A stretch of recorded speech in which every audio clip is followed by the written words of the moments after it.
Cari giovani, buon pomeriggio. Queridos jovens, boa tarde.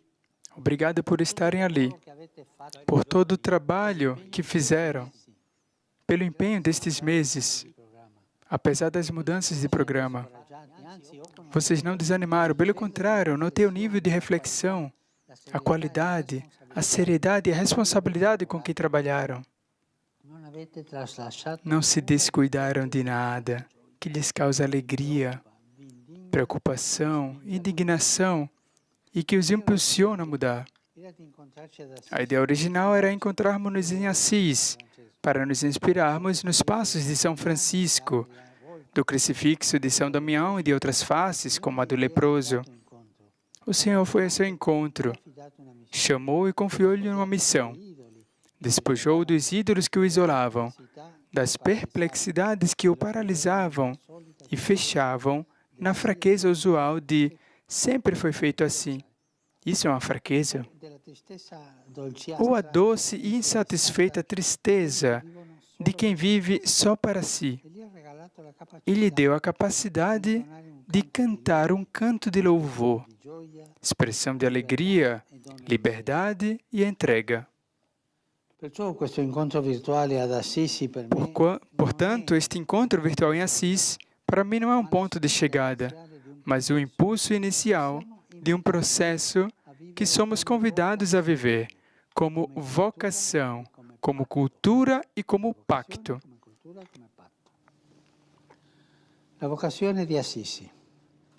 A vocação de Assis. Francisco, vai, repara a minha casa aqui, como pode ver, está em ruínas. Estas foram as palavras que moveram o jovem Francisco e que se tornam um apelo especial para cada um de nós. Quando vocês se sentem chamados, envolvidos e protagonistas da construção da normalidade e sabem dizer sim, e isso lhes dá esperança. Sei que aceitaram imediatamente esta convocação, porque conseguem ver, analisar e vivenciar que não podemos continuar dessa forma. O nível de adesão, inscrição e participação a este pacto foi além das capacidades e demonstrou isso. Vocês manifestaram sensibilidade e preocupações especiais em identificar as questões cruciais que nos desafiam. Vocês fizeram isso de uma perspectiva particular, a economia, que é a área de pesquisa, de estudo e de trabalho de vocês. Vocês sabem que é urgentemente necessária uma narrativa econômica diferente. É urgente reconhecer com responsabilidade o fato de que o atual sistema mundial é insustentável a partir de vários pontos de vista e afeta a nossa irmã Terra, tão severamente maltratada e despojada, inclusive os mais pobres e excluídos. Caminham juntos. Despojamos a terra e há muitos pobres excluídos. Eles são os primeiros a serem prejudicados e também os primeiros a serem esquecidos. Mas atenção para não se convencerem de que isso é apenas um lugar comum recorrente. Vocês são muito mais do que um ruído superficial e transitório, que pode adormecer e se narcotizar com o tempo. Se não quisermos que isso aconteça, vocês são chamados a incidir concretamente em suas cidades e universidades, no trabalho e no sindicato, nas empresas e nos movimentos, nas repartições públicas e privadas, com inteligência, empenho e convicção, para chegar aonde são concebidas as novas histórias e paradigmas. Tudo isso me levou a convidá-los a realizar este pacto. A gravidade da situação atual, que a pandemia da Covid trouxe ainda mais à tona, exige uma consciência responsável de todos os atores sociais, de todos nós, entre os quais vocês têm um papel primordial. As consequências de nossas ações e decisões vão atingir vocês pessoalmente. Portanto, não podem ficar fora dos lugares onde é gerado. Não digo o futuro, mas o presente de vocês. Vocês não podem ficar fora do lugar onde são gerados o presente e o futuro. Ou são envolvidos, ou a história esquecerá de vocês. Uma nova cultura. Precisamos de uma mudança. Queremos uma mudança. Busquemos uma mudança. O problema surge quando percebemos que, devido a muitas das dificuldades que nos cercam, não temos respostas adequadas e inclusivas. Pelo contrário, sofremos uma fragmentação nas análises e diagnósticos que acaba bloqueando qualquer solução possível. No fundo, nos falta a cultura necessária para permitir e estimular a abertura de diferentes visões, marcadas por um tipo de pensamento, de política, de programas educacionais, e também de espiritualidade que não se feche em uma lógica globalizante. Se é urgente encontrar respostas, é fundamental desenvolver e apoiar grupos dirigentes capazes de elaborar a cultura, iniciar processos, não esqueçam essa palavra, iniciar processos, traçar caminhos, ampliar horizontes, criar pertencimento. Todo esforço para administrar, cuidar e melhorar a nossa casa comum, para ser significativo, requer a alteração dos estilos de vida, dos modelos de produção e de consumo, das estruturas consolidadas de poder que hoje regem as sociedades. Se não fizeram isso, não farão nada. Precisamos de grupos de liderança comunitária e institucional que possam assumir problemas sem serem prisioneiros deles e de suas próprias insatisfações, e assim desafiar a submissão, muitas vezes inconsciente, a certas lógicas ideológicas que acabam justificando e paralisando toda ação diante das injustiças. Recordamos, por exemplo, como bem observou Bento XVI, que a fome não depende tanto de uma escassez material, como, sobretudo, da escassez de recursos sociais, o mais importante dos quais é de natureza institucional. Se vocês forem capazes de resolver isso,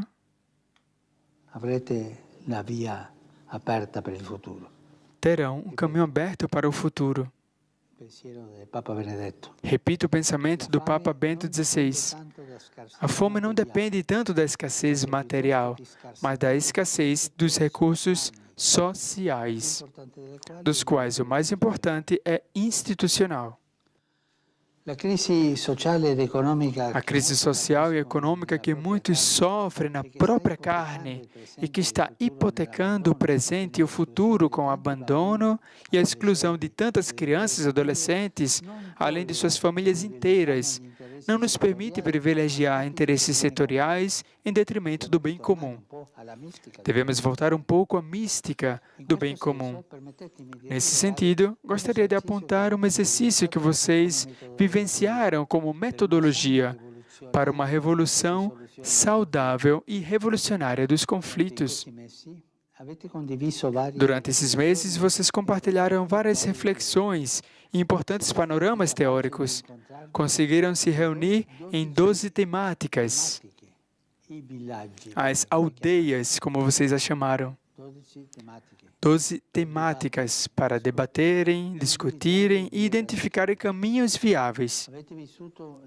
Vocês experimentaram a tão necessária cultura do encontro, que é o oposto da cultura do descarte que está na moda. E essa cultura do encontro permite que muitas vozes estejam ao redor da mesma mesa para dialogar, pensar, discutir e criar, a partir de uma perspectiva multifacetada sobre as várias dimensões de um problema global que afeta os nossos povos e as nossas democracias. Como é difícil avançar para soluções reais quando o interlocutor que não pensa como nós é desacreditado, caluniado e descontextualizado. Esse descrédito, calúnia ou descontextualização do interlocutor que não pensa como nós é uma forma de se defender.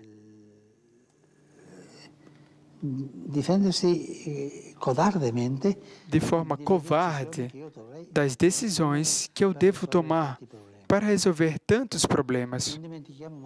Nunca nos esqueçamos de que o todo é mais do que as partes, sendo também mais do que a simples soma delas, e que a mera soma dos interesses individuais não é capaz de gerar um mundo melhor para toda a humanidade.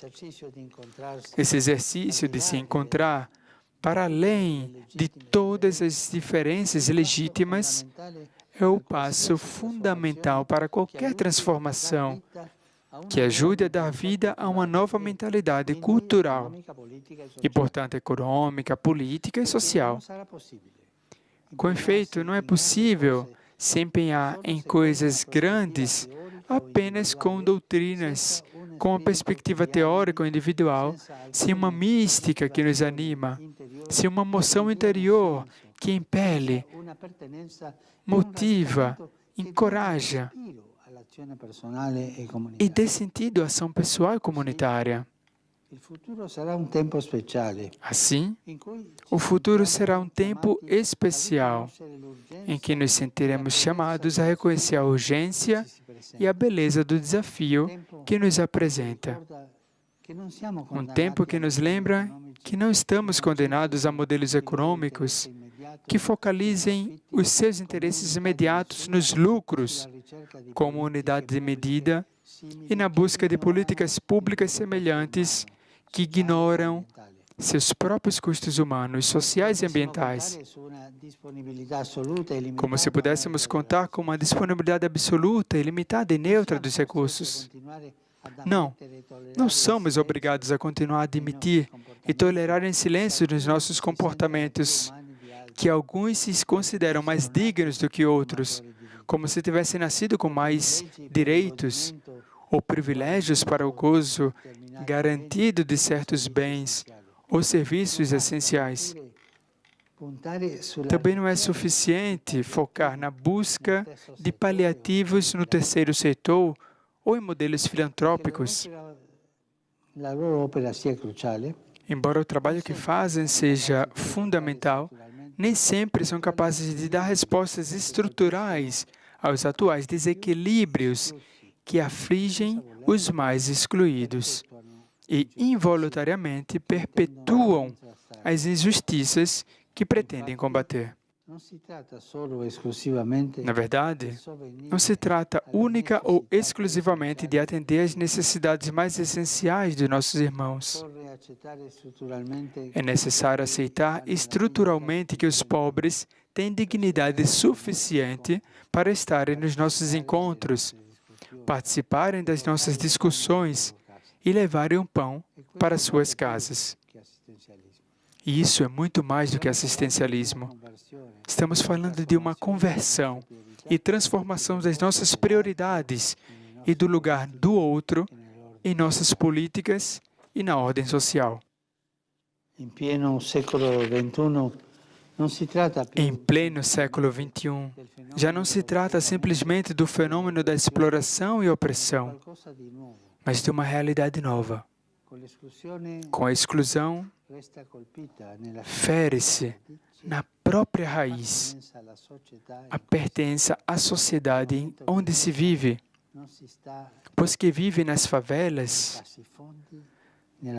na periferia ou sem poder, já não está nela, mas fora. Estejam atentos a isso. Com a exclusão, a própria raiz do pertencimento à sociedade em que vocês vivem é atingida, pois nela vocês não estão na favela, na periferia ou sem poder, mas sim fora. É a cultura do descarte, que não só descarta, mas também obriga a viver no próprio lixo, que se tornam invisíveis além do mundo e desse muro da indiferença e do conforto. Lembro-me da primeira vez que vi um bairro fechado. Não sabia que existiam. Foi em 1970. Tive que visitar alguns noviços da companhia e cheguei a um país. E depois, passando pela cidade, me disseram: não se pode ir ali, porque aquele é um bairro fechado. Dentro havia muros e dentro tinham casas, ruas, mas tudo fechado. Isto é, um bairro que vivia na indiferença. Impressionou-me muito ver isso. Mas então isso cresceu e estava por toda parte. Mas eu pergunto, o seu coração é como um bairro fechado?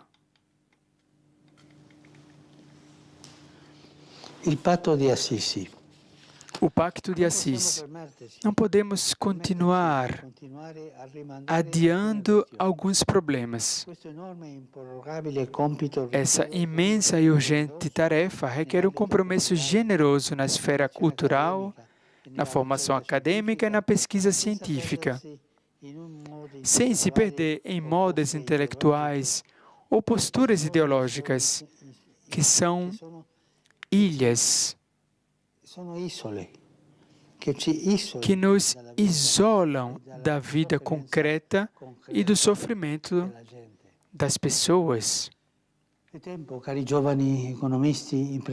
Chegou a hora, queridos jovens economistas, empresários, trabalhadores e administradores de empresas, de usarmos o risco de encorajar e estimular modelos de desenvolvimento, de progresso e de sustentabilidade, em que as pessoas, especialmente os excluídos, e entre eles também a Irmã Terra, deixam de ser, na melhor das hipóteses, uma presença puramente nominal, técnica ou funcional, para se tornarem protagonistas de suas vidas e de todo o tecido social.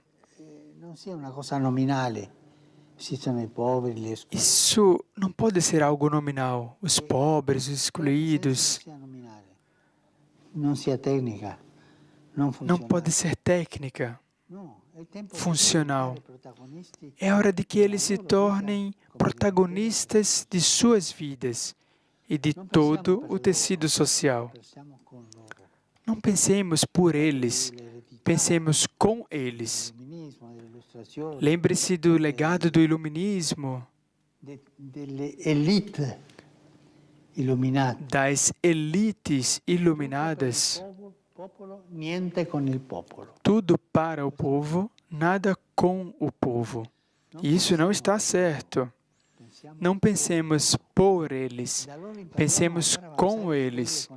E com eles aprendemos a desenvolver modelos econômicos que beneficiem a todos, porque o enfoque estrutural e decisório será determinado pelo desenvolvimento humano integral, tão bem elaborado pela doutrina social da Igreja. A política e a economia não devem se submeter aos ditames e ao paradigma da eficiência da tecnocracia. Hoje, Hoje, pensando no bem comum, necessitamos inevitavelmente que a política e a economia, no diálogo, se coloquem decididamente a serviço da vida, especialmente da vida humana. Sem essa centralidade, essa orientação, permaneceremos prisioneiros de uma circularidade alienante que apenas perpetuará dinâmicas de degradação, exclusão, violência e polarização. Qualquer programa feito para aumentar a produção não tem, afinal, razão de ser senão colocado a serviço da pessoa. Deve reduzir desigualdades, combater discriminações, libertar o homem da servidão. Não basta aumentar a riqueza comum para que ela seja repartida equitativamente. Não basta. Não basta promover a técnica para que a terra humana seja mais habitada, mais humana. Também não é suficiente. A perspectiva do desenvolvimento humano integral é uma boa notícia a ser profetizada e concretizada. E não são sonhos. Este é o caminho. Uma boa nova a ser profetizada e concretizada, porque nos propõe que não nos encontremos como humanidade a partir de nós mesmos. O sonho de Deus de que aprendamos a cuidar do irmão e do irmão mais vulnerável. A grandeza da humanidade determina-se essencialmente na relação com o sofrimento e com quem sofre. A grandeza da humanidade. Isso vale como princípio para toda a sociedade. E isso pode estimular decisões e modelos econômicos.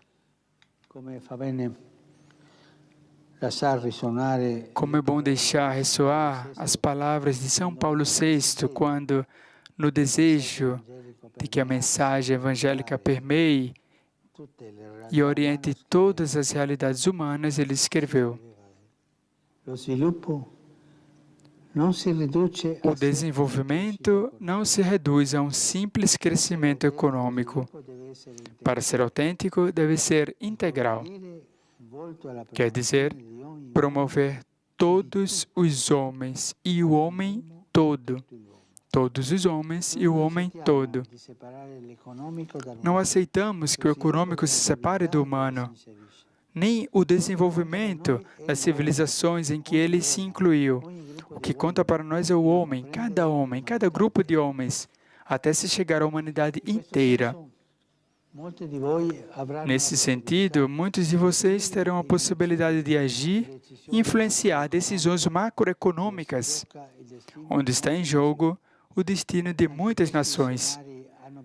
Esses cenários precisam também de pessoas preparadas, prudentes como serpentes e simples como pombas, capazes de velar pelo desenvolvimento sustentável dos países, evitando uma sujeição sufocante desses países a sistemas de crédito que, longe de promover o progresso, submetem as populações a mecanismos de maior pobreza, exclusão e dependência. Os sistemas de crédito, por si só, são um caminho para a pobreza e o vício. Esse legítimo protesto exige suscitar e acompanhar um modelo de solidariedade internacional que reconheça e respeite a interdependência entre as nações e favoreça mecanismos de controle capazes de evitar qualquer tipo de submissão, bem como supervisionar a promoção dos países mais desfavorecidos e em desenvolvimento. Cada povo é chamado a tornar-se artífice do seu próprio destino e do mundo inteiro.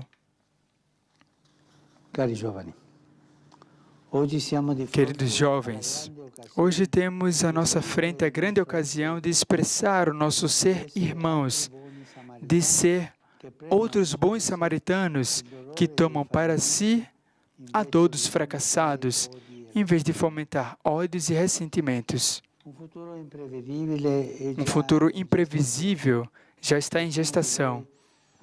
Cada um de vocês, a partir do lugar onde trabalha e decide, pode fazer muito.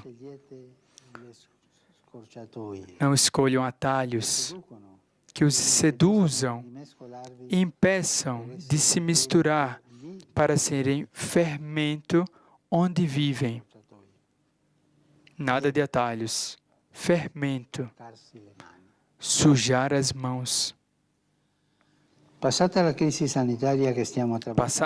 sanitária que estamos atravessando, a pior reação seria cair ainda mais num consumismo febril e em novas formas de autoproteção egoísta. Não se esqueçam, de uma crise nunca se sai igual. Saímos melhor ou pior. Cultivemos o que é bom. Aproveitemos a oportunidade e nos coloquemos todos a serviço do bem comum. Queira Deus que no final não haja mais os outros, mas que aprendamos a amadurecer um estilo de vida em que saibamos dizer nós. Mas o nós grande, não pequeno nós e depois os outros. Não está certo.